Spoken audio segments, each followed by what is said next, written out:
ध्यान करेंगे। ओम नमो भगवते वासुदेवाय। ओम नमो भगवते वासुदेवाय। ओम नमो भगवते वासुदेवाय। मुखं करोति वाचालं पंगुं लंघयते गिरिं यत्कृपातमहं वन्दे श्रीगुरुदीनतारिणं परमानन्दमाधवं श्रीचैतन्यमीश्वरं। नारायणं नमस्कृत्यं नरं चैव नरोत्तमं देवीं सरस्वतीं व्यासं ततो जयमुदीरयेत्। नष्टप्रायेषु भद्रेषु नित्यं भागवत सेवया भगवती उत्तमश्लोके भक्तिर्भवति नैष्ठिकी। हरे कृष्ण कृष्ण कृष्ण हरे हरे, हरे राम राम राम हरे हरे। हरे कृष्णा। आप सभी भक्तों का पुनः स्वागत है आज के श्रीमद् भागवत कथारूप कार्यक्रम में। और हम श्रीमद् भागवत के इस 12वें स्कंद का अध्ययन कर रहे हैं। 12वां स्कंद बहुत ही महत्वपूर्ण है क्योंकि कलयुग के बारे में है, भविष्य के बारे में है। और इस 12वें स्कंद के हमने 2 अध्याय पूरे कर लिए थे, जिसमें पहला अध्याय था जो कि अध्याय संख्या 149 कलयुग के पतित राजवंश और 150वां कलयुग के लक्षण। तो पतित राजवंश में हमने देखा भविष्य के जो राजवंश हैं उनके बारे में बताया गया था, भविष्य हमें बताया गया। और उसके बाद में हमने देखा कलयुग के लक्षण, जिसमें बहुत सारे लक्षण थे और हम सब लोग इन कलयुग के लक्षणों से प्रभावित हैं। और हम खुद भी आज इस बात को स्वीकार कर पा रहे हैं कि यस, ये कलयुग के लक्षण सही लिखे गए। क्यों? क्योंकि ये 5000 वर्ष पहले लिखे हुए थे और अभी कलयुग चल रहा है। हम कलयुग के प्राणी हैं, हम कलयुग के लोग हैं, तो हम देख पा रहे हैं कि यस, ये लक्षण सही है, सही बताया गया था। तो बहुत सारे लक्षण थे, उसमें एक इम्पॉर्टेंट बात हमने समझनी थी, वो थी कि भगवान का कल की अवतार। तो उसके लिए कहा गया था उस समय भगवान विष्णु शंभल नामक गांव में जन्म लेंगे। उनके पिता का नाम होगा विष्णु यश, जो ब्राह्मणों में श्रेष्ठ होंगे। देवदत्त नामक घोड़े पर सवार होकर भगवान कल्कि अपने दोनों हाथों में तलवार लेंगे और पूरी पृथ्वी पर विचरण करते हुए अपने अतुलनीय ऐश्वर्य का प्रदर्शन करेंगे। तीव्र गति से घोड़े को दौड़ाते हुए वे अद्भुत कांति प्रकाशित करेंगे और राजा के वेश में छिपे लाखों दुष्टों का वध करेंगे। और इस प्रकार से धीरे धीरे फिर कलयुग का क्या होगा? समापन होगा। और जो सत्वगुणी लोग होंगे वो आगे और प्रजा उत्पन्न करेंगे। और फिर इस कलयुग की गणना बताई गई कि कलयुग देवताओं के 1200 वर्षों अथवा 4,32,000 मानवीय वर्षों का है। कलयुग की हमने अवधि देखी थी। आप सभी लोगों को ये मुंह पर याद होना चाहिए।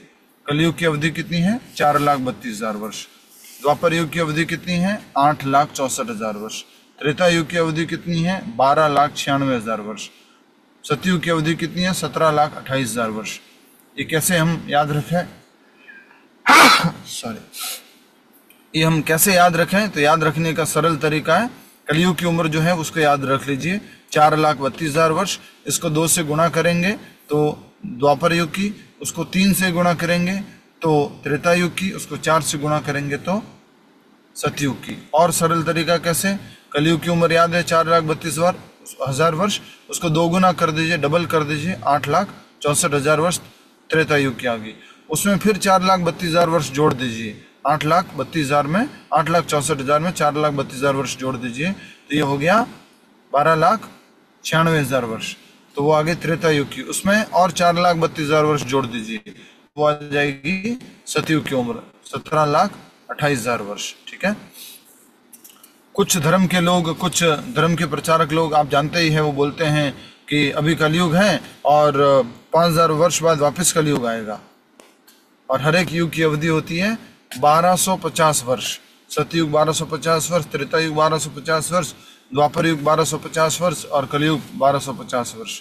आज अगर आप ऐसे बैठे हुए हैं, गाड़ी में बैठ के क्लास ले रहे हैं इधर दिल्ली की किसी रोड पर, 5,000 वर्ष बाद भी आप इधर ही बैठे रहेंगे।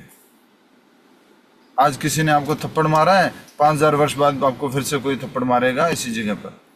कुछ लोग ऐसा बोलने के लिए कैसा बोलते हैं, आप समझ गए होंगे, नाम मत लेना। फिर कुछ लोग और बोलते हैं कि अभी आप मनुष्य हो तो अगले जन्म में फिर से मनुष्य बनोगे। अगर आपके कर्म है तो मनुष्य बनोगे, अगर आपके कर्म अच्छे नहीं है तो किसी और योनि में भी जा सकते हो। तो इस प्रकार ये हमने समझा। अब हम अगला अध्याय कर रहे हैं, अध्याय संख्या 151। हरि बोल। 151वां अध्याय शुरू हो रहा है। भूमि गीत, 12वां स्कंद, भूमि गीत। राजाओं को अपने ऊपर आधिपत्य स्थापित करने के लिए संघर्ष करते हुए देखकर भूमि देवी ने हंसते हुए कहा, जरा इन मूर्खों को तो देखो, जो मृत्यु के हाथों की कठपुतली होते हुए भी मुझे जीतने की आशा कर रहे हैं। बोल दो एक बार हरि बोल। कौन बोल रही है? स्वयं पृथ्वी देवी। बहुत सुंदर बात बोली है, बहुत सुंदर। देखिए, राजाओं को अपने ऊपर आधिपत्य स्थापित करने के लिए संघर्ष करते हुए देखकर, मैं राजा, मैं चक्रवर्ती, मैं पूरी पृथ्वी पर राज्य करूंगा, इस सब बात का संघर्ष करते हुए देखकर भूमि देवी कह रही हैं हंसते हुए, जरा इन मूर्खों को तो देखो, जो मृत्यु के हाथों कठपुतली होते हुए भी मुझे जीतने की आशा कर रहे हैं। किसको कह रही हैं प्रभु जी? जब पृथ्वी देवी है, किसको बात कर रही है? ऐसे ही बड़बड़ा रही है। हाँ, प्लीज थोड़ा वर्ड्स का ध्यान रखिए ना, क्या बोल रहे हैं आप। तो पृथ्वी देवी जो है किसको कह रही है, इसको हम ढूंढ के बताने की कोशिश करते हैं। यहाँ पर नहीं लिखा हुआ, मुझे भी मालूम नहीं है। लिखा हुआ है नहीं, मूर्खों को देखो। हनी किसको कह रहे हैं, किसको कह रहे हैं कि इन मूर्खों को देखो? इस जगत में जो आए हैं माता जी, ये नहीं लिखा ना कि किसको कह रहे हैं, एड्रेस किसको कर रहे हैं। ठीक है, ओके। तो भूमि देवी कह रही है कि इन मूर्खों को देखो, इन मूर्ख राजाओं को देखो।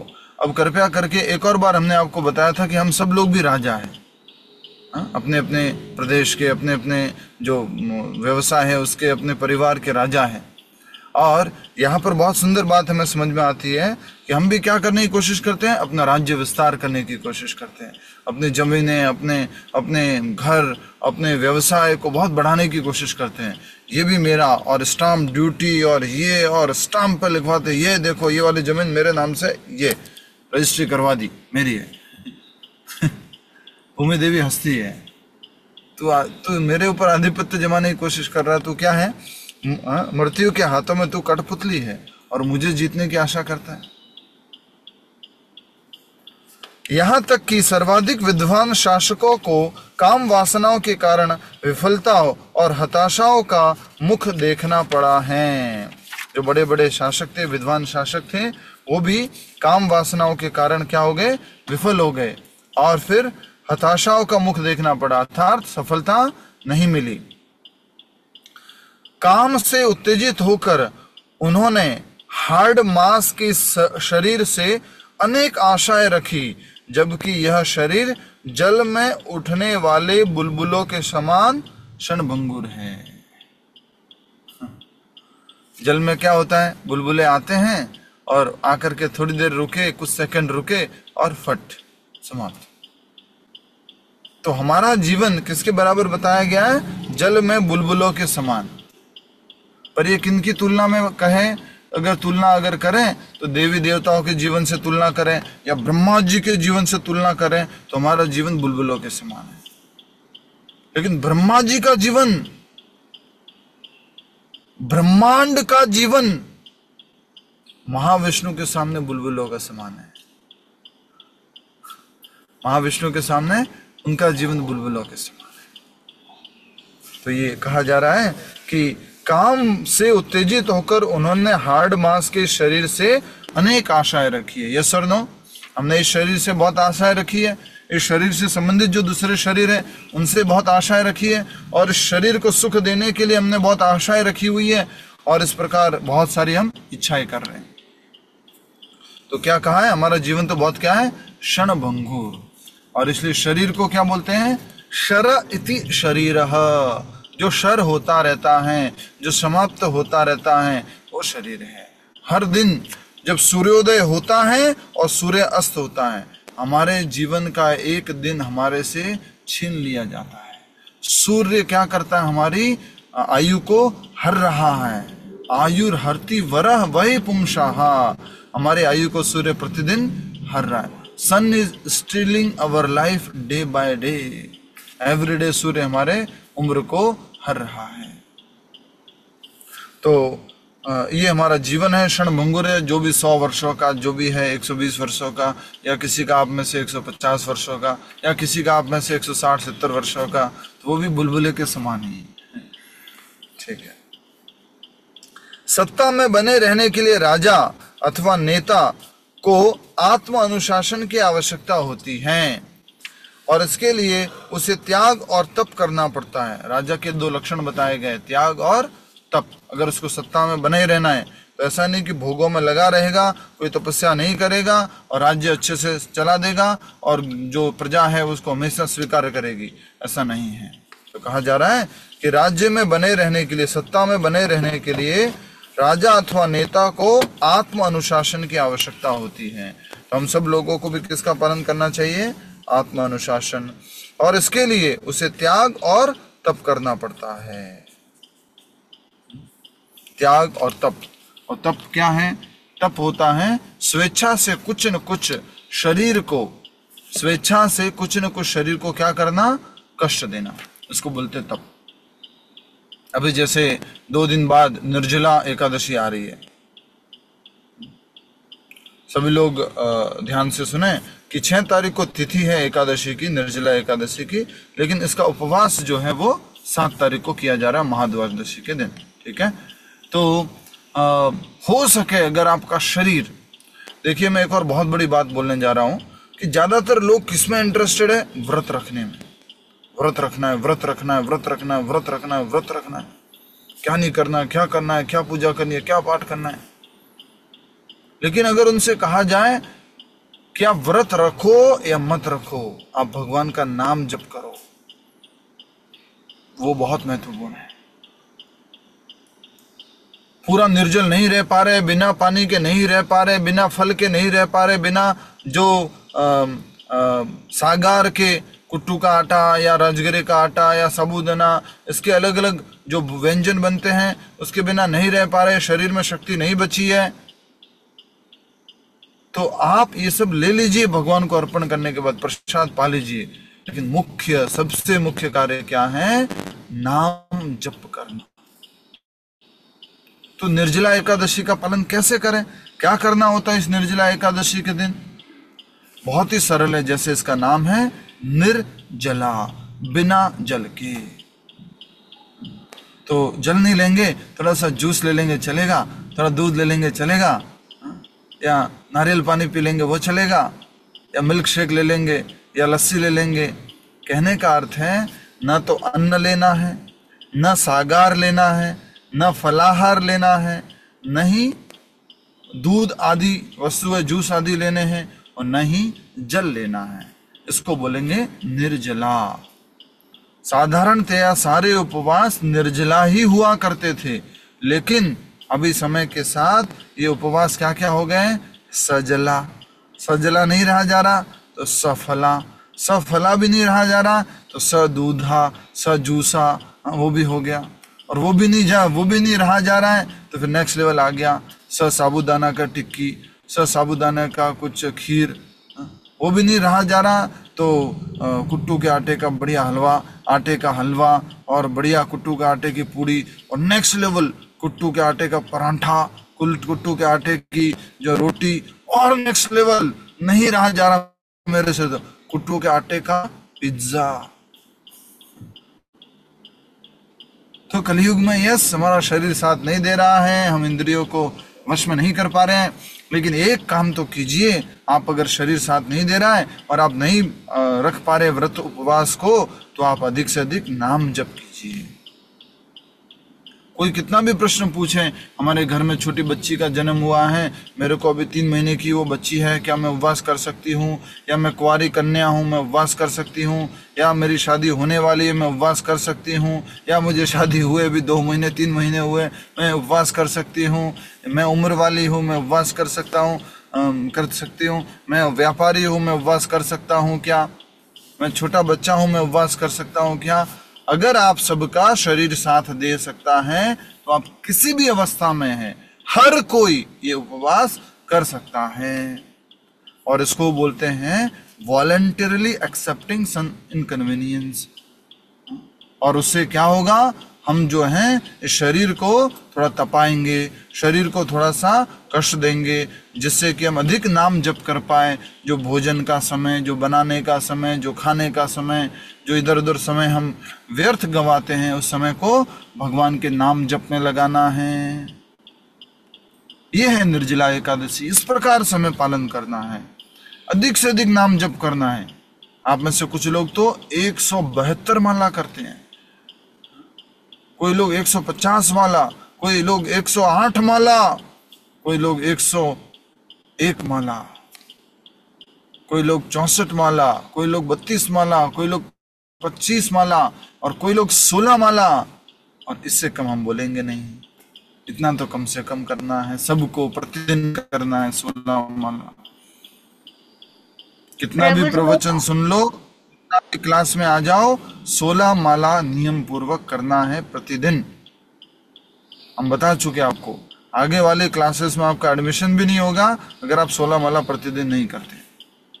ये आप सभी से रिक्वेस्ट है। तो इस प्रकार से आपको प्रतिदिन ये 16 माला का जप करना है और एकादशी आदि के दिन अधिक तपस्या करनी है। हो सके तो गोवर्धन परिक्रमा, हो सके तो वृंदावन परिक्रमा, हो सके तो बरसाना परिक्रमा, कोई भी अगर आपका शरीर जो साथ दे पाए।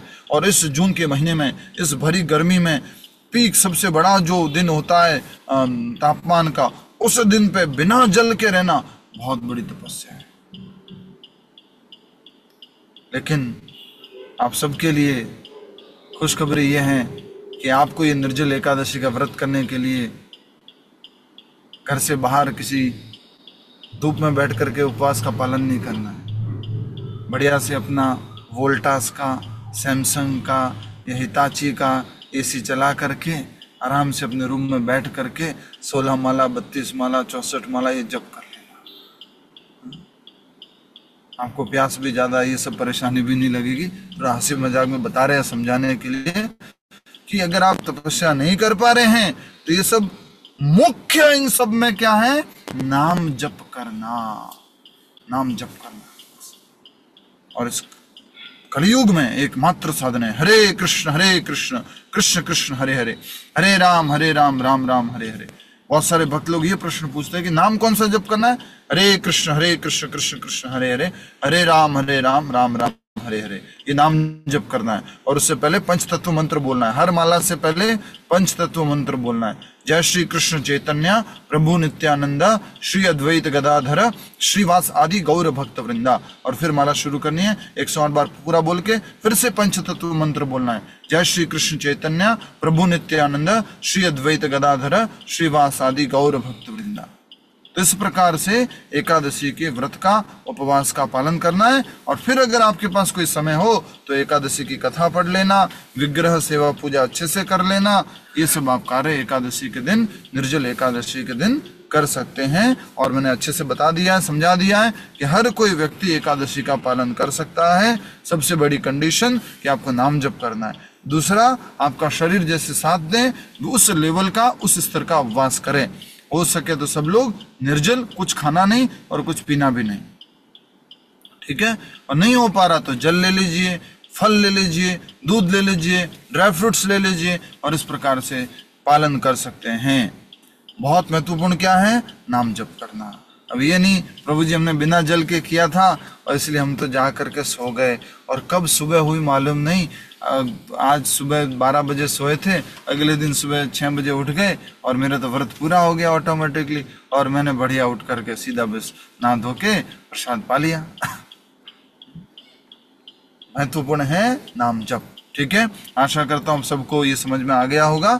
नाम जप, ये निर्जल एकादशी का पालन। किसी का कोई 1-2 प्रश्न है तो पूछ लीजिए इससे संबंधित, कोई भी प्रश्न निर्जल एकादशी। हरे कृष्ण प्रभु जी। यस माता जी। प्रभु जी हर जगह यही बता रहे हैं कि 6 की ही पूरा दिन एकादशी है, लेकिन फिर भी लोग 7 की भी बात कर रहे हैं। एकादशी जो तिथि है वो पूरा 6 को ही है, लेकिन ये कुछ विशेष जब संयोग होते हैं तो उसका पालन महाद्वादशी के दिन किया जाता है। तो ऐसी बहुत सारी एकादशियां जो हम लोग महाद्वादशी के दिन पालन करते हैं, तो इसमें से इस बार ये निर्जल एकादशी भी महाद्वादशी के दिन पालन की जाएगी और ये 7 तारीख को है, 7 जून को है। तो प्रभु जी मेरा ये क्वेश्चन था कि 6 को हम जैसे नॉर्मली अन्ना खा के नॉर्मली जैसे प्रसाद पाते हैं एकादशी का, वैसा रख ले, वैसे रख सकते हैं, अन्न रख सकते हैं, अन्न में रह सकते हैं। 6 तारीख को अन्न ले सकते हैं। और अगर आप नेक्स्ट लेवल का ऑस्टेरिटी करना है तो 6 को भी आप पूरा फलाहार पे रहिए और फिर 7 को पूरा निर्जल कीजिए। बट आप 6 को अन्न ले सकते हैं। हाँ, 6 की एकादशी है तो हम बिल्कुल एकादशी वाला भोजन ही कर ले उस दिन, निर्जला ना रहे, निर्जला रहे तो फिर 7 को रह लेंगे। ऐसा भी कर सकते हैं, दोनों ऑप्शन है। अन्न वाला भी ले सकते हैं या 6 को पूरा आप जो है एकादशी के व्रत का जो भोजन है वो पूरा पाते हुए और प्रसाद पाते हुए 7 को पूरा निर्जल कर सकते हैं। ये भी बहुत अच्छा एक अवसर होगा आपके लिए। बहुत अच्छा प्रश्न था। यस, और कोई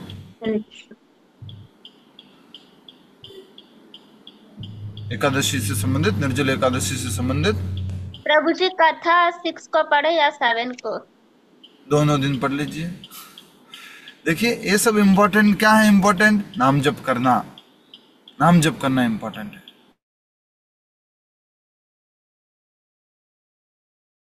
राम हरे हरे, तो ये महामंत्र का नाम जप करना है।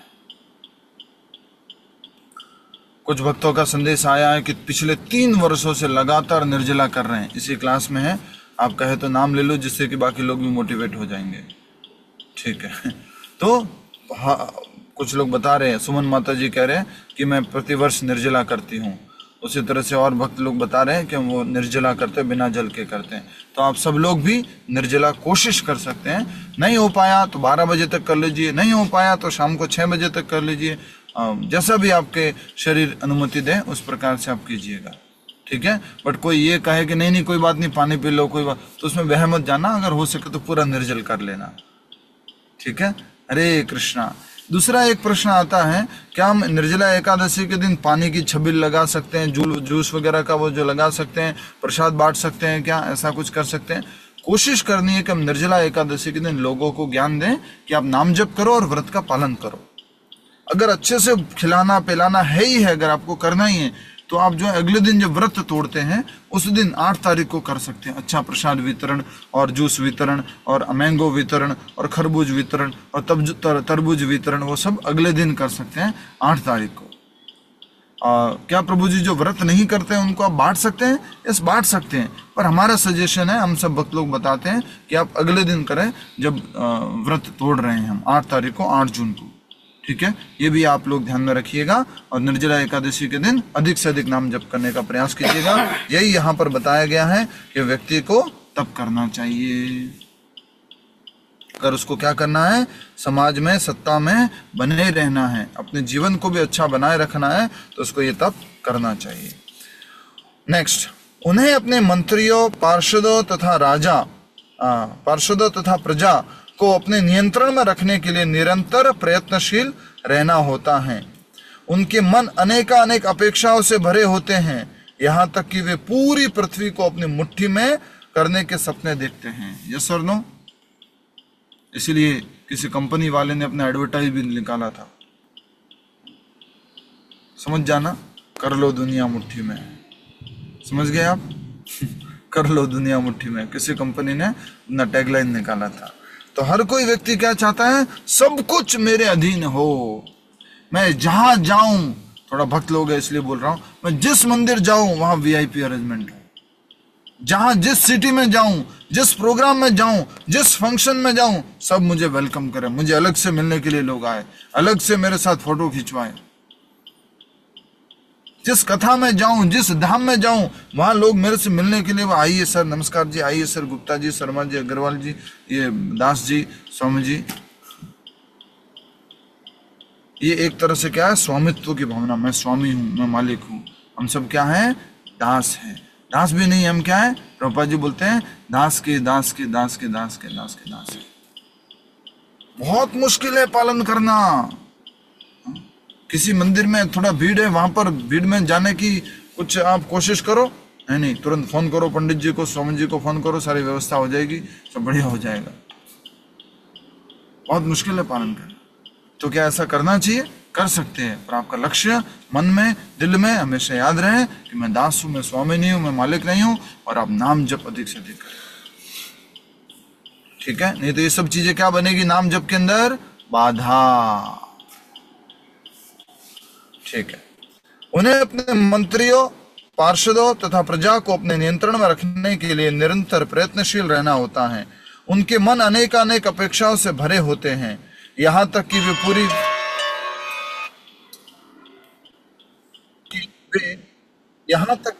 पृथ्वी को अपनी मुट्ठी में करने के सपने देखते हैं, परंतु वे अपने पास खड़ी मृत्यु को नहीं देख पाते। ये मूर्ख राजनेता देखते हैं कि बड़े बड़े लोगों को भी निसहाय होकर इस संसार छोड़ने के लिए बाध्य होना पड़ता है। उनको भी ये जगत, ये संसार छोड़ना पड़ता है, मजबूरन छोड़ना पड़ता है। बाध्य होना समझ गए ना? फोर्सफुली नहीं, मैं तो इतना प्रभावशाली हूं, मैं ये कर सकता हूं, मैं वो कर सकता हूं। जबरदस्ती आपको छोड़ना पड़ेगा। प्रभुपाद जी बोलते हैं या तो मरने से पहले खुद माया को छोड़ दो, नहीं तो क्या होगा? यमराज जी आपको किक करके छुड़वाएंगे। जितनी भी आसक्ति है वो हमें छोड़नी होगी। बहुत महत्वपूर्ण बात है ये। ठीक है कि परंतु वे अपने पास खड़ी मृत्यु को नहीं देख पाते।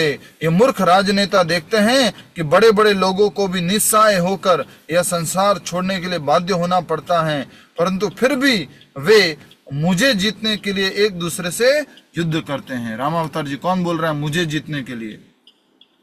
किसको जीतने के लिए? यस रामावतार जी, मुझे जीतने के लिए। किसको जीतने के लिए? कौन बोल रहा है? मैंने ध्यान से सुना नहीं प्रभु जी। भूमि देवी बोल रही है, पृथ्वी देवी बोल रही है कि मुझे जीतने के लिए क्या करते रहते? ये बहुत ज्यादा प्रयत्न करते रहते। मालूम है बड़े बड़े लोग आए, बड़ा बड़ा साम्राज्य स्थापित किया, चले गए। मृत्यु पास में खड़ी है, मालूम है कभी भी चले जाएंगे, लेकिन फिर भी अपना साम्राज्य स्थापित करने में, पृथ्वी पर शासन अपने बढ़ाने में अपना टाइम लगाते हैं। 70 साल उम्र हो गई, 75 साल उम्र हो गई, 80 साल उम्र हो गई है, लेकिन फिर भी अभी ध्यान कहाँ है? ये प्रॉपर्टी मेरी करनी है, ये और करना है मेरे को, ये और करना है, ये बढ़ाना है, ये करना है। साफ साफ लिखा है।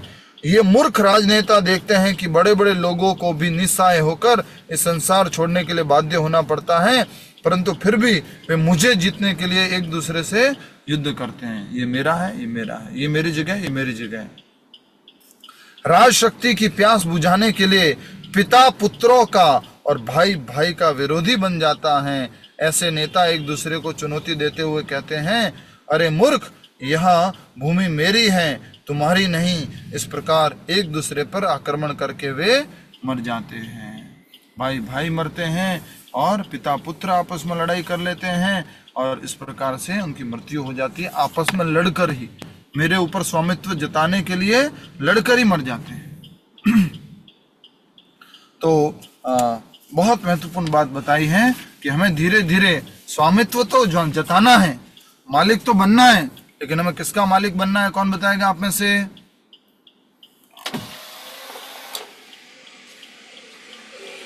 हमें मालिक तो बनना है, स्वामी तो बनना है। किसका मालिक बनना है? किसका स्वामी बनना है? अपनी इंद्रियों का। बहुत मुश्किल है अपने इंद्रियों का, अपने मन का स्वामी बनना, और वो बनने की हमें कोशिश करनी है। जो विजेता बन गया अपने मन का, अपने इंद्रियों का, वो वास्तव में विजेता है, वो विश्व विजेता है, वो सबसे बड़ा विजेता है। बहुत मुश्किल है, लेकिन ये सही विजय ये है। ठीक है, तो आगे बढ़ते हैं। श्रीमद् भागवतम में महान राजाओं की अनेक कथाएं हैं। इन कथाओं का उद्देश्य केवल उनकी वीरता के कारनामों का बखान करना नहीं है। निश्चित ही उनकी वीरता उल्लेखनीय है, परंतु सुखदेव गोस्वामी का प्रमुख उद्देश्य हमें ज्ञान वैराग्य की शिक्षा देना है। तो श्रीमद् भागवत में बहुत सारे किनके? राजाओं की वीरताओं की कथा है, उनकी वीरता के कारनामों का बयान है, लेकिन उनका उद्देश्य क्या है सुखदेव गोस्वामी का? ज्ञान और वैराग्य की शिक्षा देना। ज्ञान और वैराग्य की शिक्षा देना। इतने बड़े राजा होने के बाद भी, इतना बड़ा साम्राज्य करने के बाद भी इन्होंने उसको क्या कर दिया? त्याग दिया, ज्ञान प्राप्त हो गया, अभ्यास करने लगे भक्ति का, नाम जप का अभ्यास करने लगे। कई बार कुछ उम्र वाले लोग होते हैं ना, उनको ये दिमाग में कुछ जो है लगता है ऐसा कि छोड़ना नहीं है, काम करते रहो, बस काम करते रहो, काम करते रहो, काम करते रहो, काम करते रहो। भगवान ने कहीं नहीं बोला कि छोड़ दो और मेरी भक्ति में आ जाओ।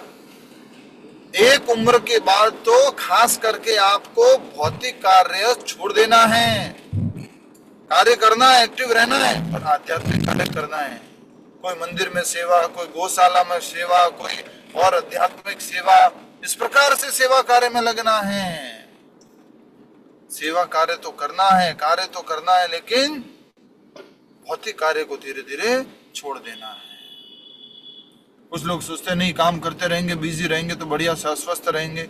स्वस्थ रहने से अधिक जरूरी क्या है? आत्मा की स्वच्छता। ध्यान से सुनिए अभी जो मैं पॉइंट बोल रहा हूं। स्वस्थ रहने से ज्यादा जरूरी क्या है? नाम जप करना। कल प्रभु जी बता रहे थे, हमारे सत्य गौरचंद्र प्रभु जी क्लास में भागवत कथा में, एक व्यक्ति था, ध्यान से सुनिएगा, कि प्रभु जी थे एक प्रभु जी, तो वो क्या करते थे, कभी कोई बीमारी है, प्रॉब्लम है तो आयुर्वेदिक ट्रीटमेंट लेना है, ठीक है। तो इतना हेल्थ कॉन्शियस थे, हर समय बस ध्यान रखते थे, बस आयुर्वेदिक ट्रीटमेंट लेना है, आयुर्वेदिक ट्रीटमेंट लेना है, आयुर्वेदिक ट्रीटमेंट लेना है। बात ऐसी हो गई कि जीवन भर बस शरीर का ध्यान रखने में, आयुर्वेदिक ट्रीटमेंट लेने में जीवन निकाल दिया। और बाद में जो भक्ति करनी थी, जो प्रभुपाद जी का नाम का प्रचार करना था, जो गुणगान करना था, हरे नाम कीर्तन का, हरे कृष्ण का, वो तो हुआ ही नहीं। तो प्रभु जी बता रहे थे कलयुग चल रहा है, तो हो सकता है हमें कलयुग की दवाई लेनी पड़े। कलयुग की दवाई यथार्थ क्या हो गई? एलोपैथी लेनी पड़े। हो सकता है हमें स्वस्थ होकर के अपना काम करने के लिए जाना पड़े। अगर आपके शरीर पर काम कर रही है कोई दवाई, आयुर्वेदिक, होम्योपैथी, और आपको ठीक हो रहा है और आप सेवा भी कर पा रहे हैं, स्वस्थ हो गए, बढ़िया, अच्छा चल रहा है, कोई बात नहीं। लेकिन आप बस ये स्वस्थ भी नहीं हो रहे अच्छे से, हर एक दो दिन में हेडेक हो रहा है, प्रभु जी आज नहीं आ पाऊंगा, मंगला आरती में, आज दर्शन आरती में नहीं आ पाऊंगा, आज का नाम जब कल कर दूंगा, मैं दवाई ले रहा हूं। अरे अगर नहीं हो रहा है उससे मदद, और दूसरी दवाई से अगर सहायता हो सकती है, कलयुग के अंदर कलयुग की दवाई ले लो, ठीक हो जाओ, अच्छा नाम जप कर लो, कीर्तन कर लो।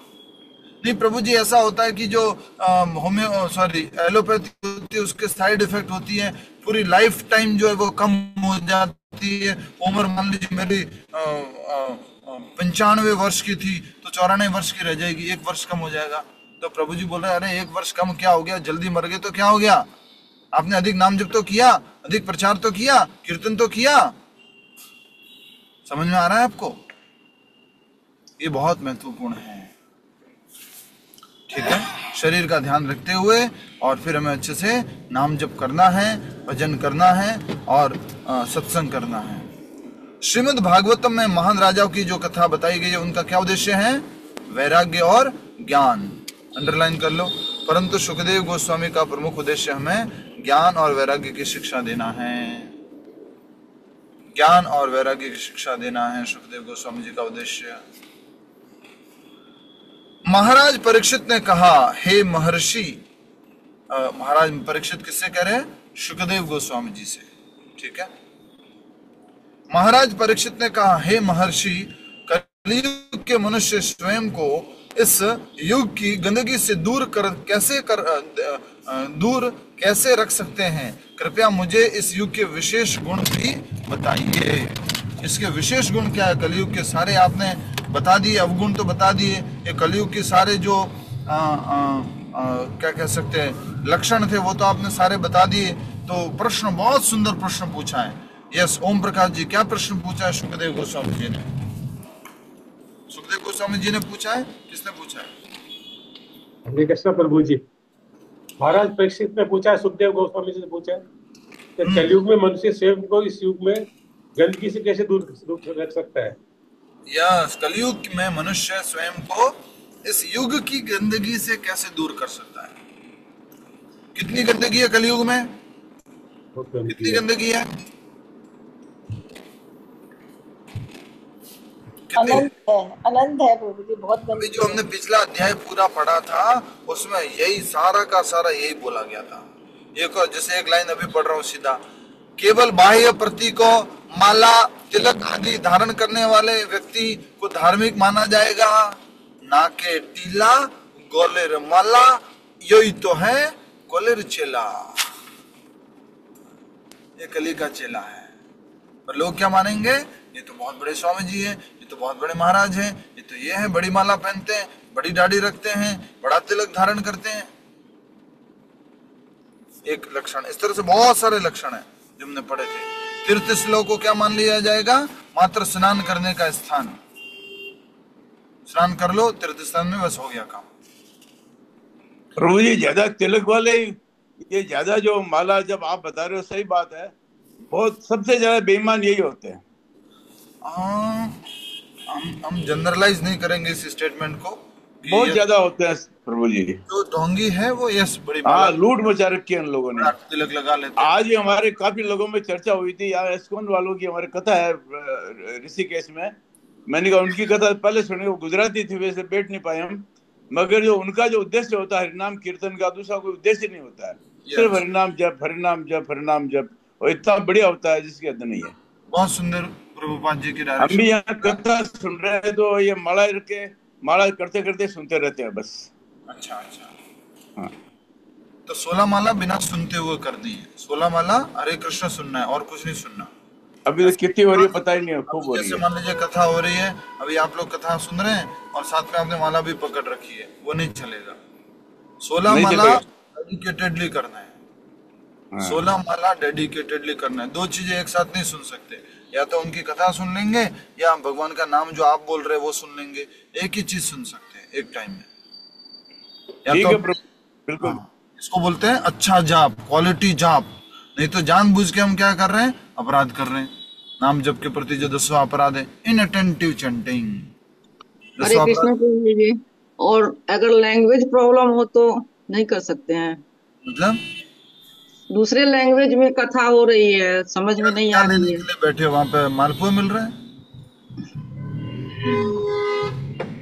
वही इस्कॉन में प्रभु जी लैंग्वेज हो रही है तो कथा में बैठे क्यों, समझ में नहीं आ रहा। तो अगर आपके 16 माला हो गई है और आपका जो कुछ दैनिक सेवा पूजा हो गया है, उसके बाद में बैठना है तो बैठो, और आपको भाव से कनेक्ट कर पा रहे हो, यस हाँ कृष्ण बोला, अभी कीर्तन किया, अभी भजन किया, वो हो पा रहा है तो बहुत बढ़िया है।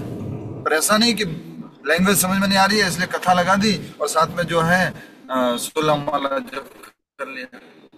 16 माला हो गई, उसके बाद आपको बैठना, कोई बात नहीं, बैठो। प्रभु नीचे सब टाइटल्स आते रहते हैं ना, ठीक, सब टाइटल्स आते रहते हैं। लाइव का जब किसी के यहाँ पे जाकर के बैठे हो कथा पंडाल में, हरे कृष्ण प्रभु जी, नया बहुत ज्ञान सुंदर मिल गया कि आज नया ज्ञान मिल गया। कथा सुनते अपन को माला दोनों काम नहीं कर सकते। कथा सुनते हुए हमें बिल्कुल बिल्कुल, आज से ये चेंज हो जाएगा।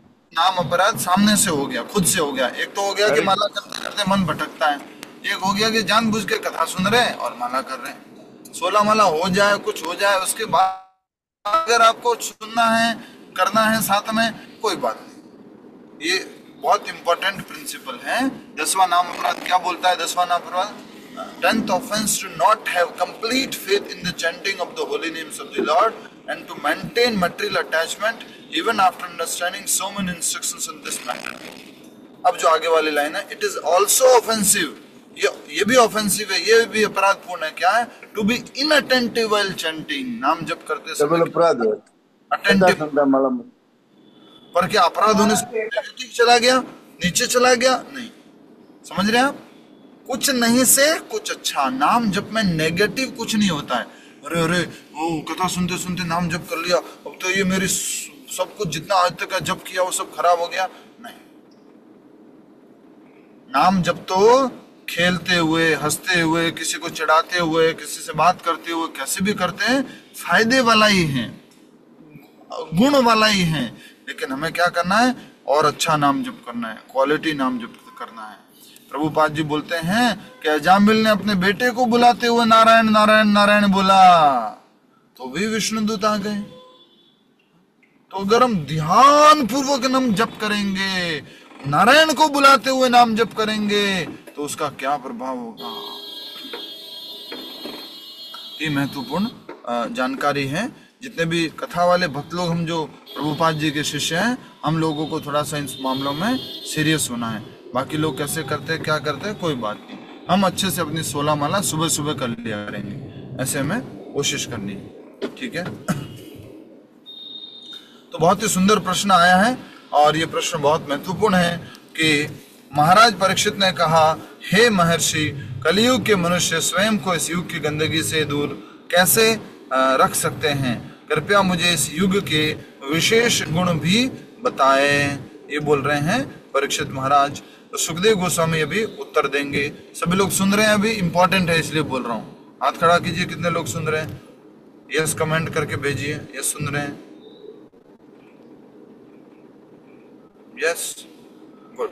अभी इंपॉर्टेंट बातें हैं और श्लोक भी बहुत इंपॉर्टेंट है, उसका अर्थ भी बहुत इंपॉर्टेंट है, तो हमें ध्यानपूर्वक उसको सुनना है और समझना है। श्री सुखदेव गोस्वामी जी ने कहा, हे राजन, सत्य युग में धर्म अपने चार पैरों पर खड़ा था। वे पैर हैं सत्य, दया, तपस्या और दान अथवा स्वच्छता। अंडरलाइन कर लो इसको प्लीज। ये चारों पैर याद कर लेना है, 4 पैर याद कर लेना, धर्म के 4 पैर। किसके 4 पैर? किसके 4 पैर? धर्म के 4 पैर। और धर्म के 4 पैर क्या क्या हैं? तो हम देख पा रहे हैं, सत्य, दया, तपस्या और स्वच्छता या दान। ये धर्म के 4 पैर हैं। याद रहेगा आप सभी को, जहाँ स्वच्छता या दान है, जहाँ तपस्या है, जहाँ दया है, जहाँ सत्य है, वहां पर क्या है? धर्म है। धर्म इन 4 पैरों पे खड़ा है। धर्म को रिप्रेजेंट कौन करता है? धर्म का प्रतीक कौन है? धर्म को, यस, गाय, बैल बैल बैल है प्रभु जी। गाय जो है वो भूमि देवी को रिप्रेजेंट करती है। तो बैल जो है वो धर्म का प्रतीक है। याद करो, जब परीक्षित महाराज वन में शिकार के लिए निकले थे, तो उनको एक बैल के ऊपर कौन सा व्यक्ति उस मारते हुए दिखा था? कलियुग। एक शूद्र राजा का वेश में, शूद्र व्यक्ति एक राजा का वेश डाल करके उस गाय के पैरों पर उसको, बैल के पैरों पर वो मार रहा है। तो तब परीक्षित महाराज वहां पहुंचते हैं। तो इस प्रकार से हमें समझने की आवश्यकता है कि ये कलयुग जो 4 पैर है, 4 पैरों पर खड़ा है। अब आगे क्या करे सुखदेव गोस्वामी?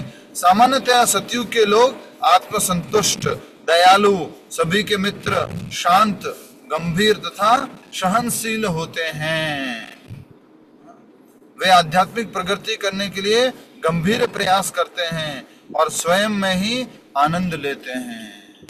कौन से युग के लोग? सतयुग के लोग स्वयं में आनंद लेते हैं और दयालु होते हैं, आत्मसंतुष्ट होते हैं, सभी के मित्र होते हैं, शांत होते हैं, गंभीर होते हैं और सहनशील होते हैं। और अभी अगर सारे लोग ऐसे हो गए तो क्या बन जाएगा?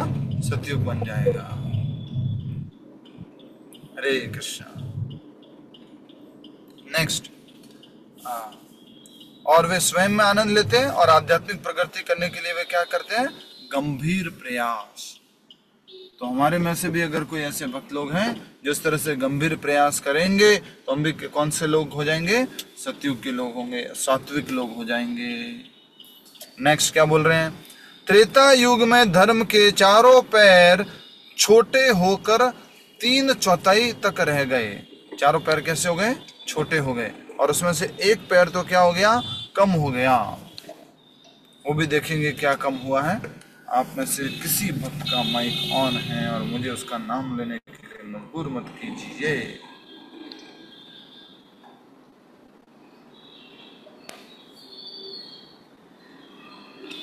धन्यवाद, बंद कर दिया। हरि बोल। त्रेता युग में धर्म के चारों पैर छोटे होकर 3/4 तक रह गए, पैर भी छोटे हो गए। इस युग में समाज 4 वर्णों में विभाजित हो जाता है। अधर्म के 4 पहलुओं झूठ, हिंसा, असंतोष तथा कलह ने धर्म को प्रभावित करना आरंभ कर दिया। सत्य का उल्टा क्या हो गया? झूठ। हिंसा का उल्टा, दया का उल्टा क्या हो गया? अपोजिट, विपरीत। उल्टे को और क्या बोलते हैं हिंदी में? विपरीत। ठीक है। झूठ का विपरीत क्या हो गया? सत्य का विपरीत जो सतयुग में था, तो सत्य का विपरीत क्या हो गया? झूठ, असत्य। तो हम इस कथा के माध्यम से समझ रहे हैं कि श्रीमद् भागवत पुराण में बहुत सुंदर ये चारों युगों के बारे में वर्णन किया गया है। जो सतयुग में सत्य हुआ करता था, वो सत्य परिवर्तित होकर के त्रेता युग में झूठ उसमें बढ़ने लग गया, और जो है दया थी वो कम होकर के और हिंसा बढ़ गई, और जो तपस्या थी वो कम होकर के असंतोष बढ़ गया, और जो सत्य था वो क्या क्या कम होकर के, ये था दान और स्वच्छता, वो कम होकर के क्या बन गया? कलह बन गया। और इस तरह से ये पूरा धर्म को प्रभावित करना आरंभ कर दिया। ये चारों चीजें धर्म को प्रभावित कर रही है। तो आप कृपया करके अपनी नोटबुक में अगर है तो लिख लीजिए 4 चीज और इसके 4 विपरीत चीजें। 4 धर्म की पैर या धर्म के 4 पहलू और इसके विपरीत 4 चीजें। धर्म की 4 चीजें क्या हैं? धर्म की 4 चीजें हो गई सत्य, दया, तपस्या और दान या स्वच्छता कर दीजिए। अहिंसा नहीं इसमें आता? हाँ, वही हो गया ना दया। दया और अहिंसा तो फर्क है, 2 अलग आइटम है। नेक्स्ट लेवल हो गया, अहिंसा का भी ऊपर हो गया दया। अहिंसा हो गया कुछ अहिंसा नहीं करना, दया हो गया कि और सामने से जाके कृपा करना, हेल्प करना। ठीक है। सत्य, दया, तपस्या और दान या स्वच्छता, शुद्धता। अब इसका अपोजिट कर दीजिए। तो सत्यता किससे खत्म होती है? झूठ बोलने से। तो झूठ ज्यादा किस में बोला जाता है? उसके और आगे कर लीजिए, जुआ। जुआ खेलने से झूठ जो है वो बढ़ता है और सत्य कम होता रहता है। इसके आगे और करेंगे तो क्या होगा? दया। आगे बढ़ते हैं दया में। दूसरा, तो दया कैसे कम होगी? दया कैसे कम होती है? मांसाहार करने से, हिंसा करने से दया कम हो गई। उसके बाद क्या आता है? उसका विपरीत तपस्या। तपस्या का विपरीत क्या आ जाएगा? हरे कृष्ण। तपस्या का विपरीत क्या होगा? असंतोष। तो उसको असंतोष। और असंतोष का अधिक असंतोष कैसे होगा? तो उसके लिए बोला जाएगा नशा। नशा करने वाले लोग असंतोषी हो जाएंगे और इस तरह से तपस्या कम हो जाएगी। नशा करने वाले लोग तपस्या नहीं कर सकते हैं। वो ज्यादा नशा करने वाले लोग जो हैं व्रत, उपवास आदि या धीरज रखना ये सब नहीं कर पाते हैं, इसलिए उसको असंतोष बोला गया है। और दया के लिए क्या था? हिंसा। तो उसका क्या हो गया? तीसरा उसका 3 चीजें लिखनी है। तो दान रह गया। दया का हो गया माते। दया का विपरीत हो गया हिंसा। और हिंसा कैसे हो रही है? मांसाहार के द्वारा।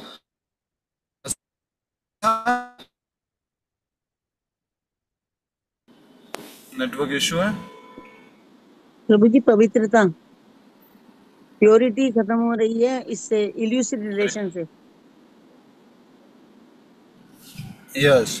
तो चौथा है पवित्रता। तपस्या का बता दिया। तपस्या का अपोजिट क्या हो गया? तपस्या का अपोजिट हो गया आपका असंतोष। और असंतोष किससे बढ़ रहा है? नशा आदि से। और उसके बाद चौथा आ गया है अस्वच्छता, अर्थात हिंदी में बोलेंगे तो चौथा धर्म का सिद्धांत हो गया पवित्रता। और पवित्रता किससे समाप्त हो रही है? पवित्रता समाप्त हो रही है कलह से। पवित्रता का अपोजिट कर दो, अपवित्रता। अपवित्रता किसकी अपवित्रता? मन की अपवित्रता और विचारों की अपवित्रता और कर्म की अपवित्रता। वो सब किससे हो रही है? तो वो कह रहे हैं, इसमें उदाहरण आता है मन की अपवित्रता के लिए अनैतिक संबंध। अनैतिक संबंध जो चार नियम है ना, प्रभुपाद जी ने जो 4 नियम बताए इस्कॉन में पालन करने के लिए, जो कलयुग के 4 नियम हैं, मांसाहार नहीं करना, नशा नहीं करना, जुआ नहीं खेलना, अवैध संबंध नहीं रखना। तो ये 4 नियम इस प्रकार से हैं। ठीक है।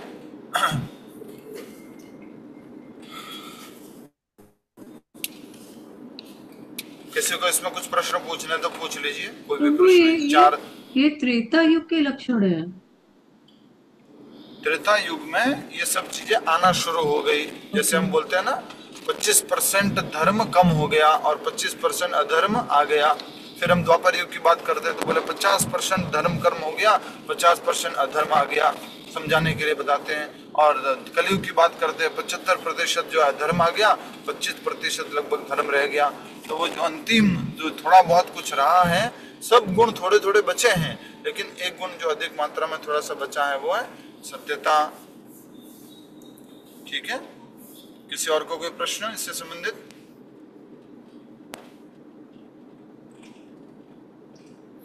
ये वो वाली लाइन यहाँ फिट बैठती है क्या? दया धर्म का मूल है। आगे क्या है इसका? अपमूल अभिमान। अपमूल अभिमान और छोड़िए बार बार अधिकार। गुप्ता जी आवाज नहीं आ रही। तुलसी दया न छोड़िए जब लग घट में प्राण। तुलसी दया न छोड़िए जब लग घट में प्राण। हाँ,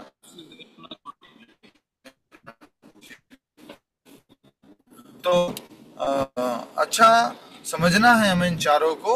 और इसलिए प्रभुपाद जी ने ये 4 नियम बना रखे हैं कि मांसाहार नहीं, नशा नहीं, जुआ नहीं, अनैतिक संबंध नहीं। ये 4 नियम बना रखे जिससे धर्म बना रहे। तो धर्म अगर पूछा जाए कि कौन सी संस्था में सर्वाधिक धर्म बचा हुआ है, तो आप सीधा सीधा उत्तर दे पाएंगे जो ये 4 नियम पालन करती है संस्था, वहां पर सर्वाधिक धर्म बचा हुआ है। और आसानी से अगर कहे तो प्रभुपाद जी ने जो नियम बनाए हैं, गौड़ीय वैष्णवों में जो नियम बनाए गए हैं, उस नियम के माध्यम से ये चारों चीजें जो हैं बची हुई हैं और धर्म जो है वो बचा हुआ है। ठीक है। द्वापर युग में धर्म के इसका आगे भाग। इस युग में समाज 4 वर्णों में विभाजित हो जाता है, परंतु अधिकांश लोग ब्राह्मण होते हैं। कौन से युग में? त्रेता युग में। लोगों की न तो हिंसा में और न ही इंद्रिय भोगों में अधिक रुचि होती है, त्रेता युग में। ठीक है। द्वापर युग में धर्म के चारों पैर घटकर आधे रह जाते हैं। समझ गया? पहले 3/4 हुए, अब कितने हुए? आधे। चारों वर्णों में से अधिकांश क्षत्रिय और ब्राह्मण होते हैं। इस युग के लोग नेक होते हैं और प्रसिद्धि के लिए लालायित रहते हैं। वे वेदों का गहन अध्ययन करते हैं, ऐश्वर्य पूर्वक अपने बड़े परिवारों का पोषण करते हैं तथा पूरी शक्ति से जीवन के सुख लूटते हैं। ये कौन सा युग हो गया? द्वापर युग। ये तो चारों की आप टेबल बना सकते हैं आप। ठीक है। सतयुग, त्रेता युग, द्वापर युग, कलयुग, चारों की टेबल बना दो आप। और इसमें क्या क्या टेबल में लिखना? उम्र भी लिखना, लक्षण भी लिखना। आगे ले लो, ड्रॉप। तो उम्र भी लिखना, लोगों की उम्र भी, युग की उम्र भी लिखना, भगवान को प्राप्ति का साधन भी लिखना और कलयुग के लक्षण भी लिखना। ठीक है। सारे युगों के लक्षण भी लिखना। लास्ट में पढ़िए। कलयुग के आरंभ में धर्म के केवल 1/4 पैर रह जाते हैं और धीरे धीरे लड़खड़ाते हुए वे पूरी तरह टूट जाते हैं। इस युग के लोग लोभी, दुर्जन, निर्दयी होते हैं और अकारण ही एक दूसरे से झगड़ते हैं। इस युग में अधिकांश लोग शूद्र और चांडाल होते हैं।